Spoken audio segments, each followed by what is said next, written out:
দলের একজন ক্ষুদ্র কর্মী হিসেবে দাঁড় করানোর। এবং আজকে আমার সত্যিই খুব ভালো লাগছে যে আমার সেই প্রিয় ভাই, আমাদের সকলের প্রিয় নেতা, বাংলাদেশ জাতীয়তাবাদী দল বিএনপির সিনিয়র যুগ্ম মহাসচিব অ্যাডভোকেট রুহুল কবির রিজভী আমাদের মাঝে আজকে প্রধান অতিথি হিসেবে উপস্থিত রয়েছে।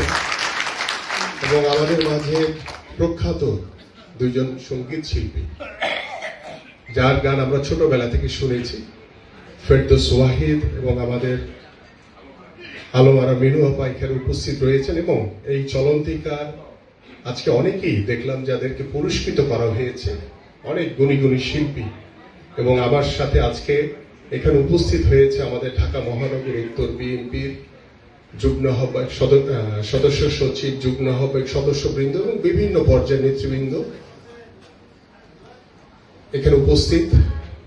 এবং আজকে যিনি সঞ্চালনা করছেন তিনি প্রথম থেকে খুব চমৎকার ভাবে সঞ্চালনা করছেন, এবং যারা এখানে সহযোগিতা করছেন সবাইকে আসসালামু আলাইকুম। আসলে এই ধরনের বক্তব্য সচরাচর দেওয়া হয় না। আমাদের প্রধান অতিথি তিনি এই ধরনের বক্তব্য খুব ভালো দিতে পারেন।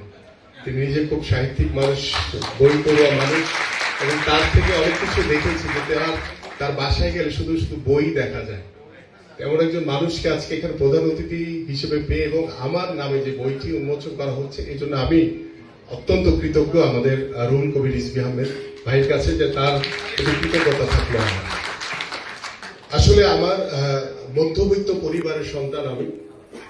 সেই ছোটবেলায় আব্বা সরকারি চাকরি করতেন, বাট সেই ছোটবেলা থেকেই একটি কথা না বললেই না, যখন স্বৈরাচার এরশাদের পতন হয়, সেই এরশাদের পতনের পরে বাংলাদেশ জাতীয়তাবাদী দল বিএনপি এদেশের জনগণের ভোটে যখন নির্বাচিত হয়, সেই নির্বাচনের পরে যখন বাংলাদেশ জাতীয়তাবাদী দল বিএনপি বাংলাদেশের সরকার গঠন করে, তখন আমি খুব ছোট, আমার বয়স 11 বছর।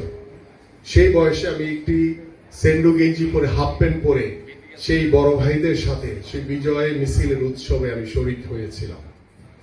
সেই তখন থেকেই আসলে বাংলাদেশ জাতীয়তাবাদী দল বিএনপির প্রতি একটি ভালো লাগা, শহীদ রাষ্ট্রপতি জিয়াউর রহমানের আদর্শকে ধারণ করে, আমাদের প্রিয় নেত্রী দেশনেত্রী বেগম খালেদা জিয়ার আদর্শকে ধারণ করে, এবং আমাদের বিএনপির ভারপ্রাপ্ত চেয়ারম্যান জনাব তারেক রহমানের নেতৃত্বে তার আদর্শকে ধারণ করে আমি জিয়া পরিবার এবং বাংলাদেশ জাতীয়তাবাদী দলের একজন ক্ষুদ্র কর্মী হিসেবে নিজেকে গর্বিত মনে করছি।